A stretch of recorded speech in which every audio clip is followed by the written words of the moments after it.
Or you spend a lot of money on emergency gear? Start with the cheap things most families actually use first. A $500 device will not help if you cannot find a light, charge a phone, or store clean water when the power goes out. This is not a product test, and I am not saying these are the best items for every home.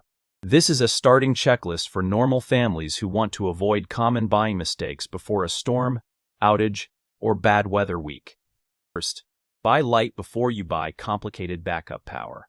A small LED lantern, a headlamp, or a flashlight with extra batteries may help more on the first night than a gadget you have not charged or learned to use. Second, set up phone power.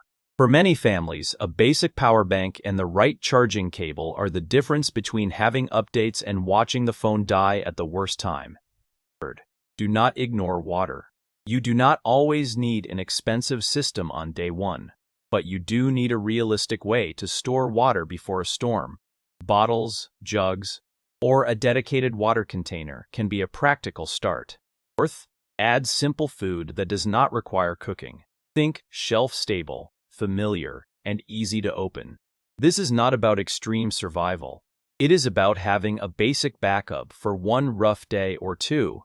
Fifth, check your first aid kit before you need it. Many homes have an old kit with missing bandages, expired ointment, or nothing useful for small cuts.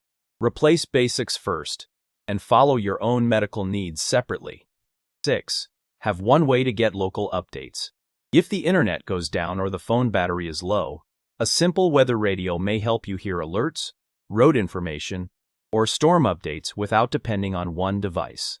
7th, put everything in one obvious place. A cheap storage bin, bag, or shelf is not exciting, but it stops the biggest mistake: buying supplies and then scattering them around the house where nobody can find them. Your budget is small? Start with this order: light, phone power, water, easy food, first aid basics, local updates, and storage. After those are covered, then think about bigger purchases like power stations or larger backup systems. Also be careful with multi-tool gadgets that promise to do everything. A radio, flashlight, siren, power bank, and solar panel in one small device may sound convenient, but before you buy, ask whether each feature is actually useful enough for your family. Whatever you buy, do one simple check each month. Turn on the light, charge the power bank, check batteries, look at the first aid kit, and make sure the water and food still make sense for your home. Check the description for the product categories and a simple supply list. Start small, check your own household, and do not buy emergency gear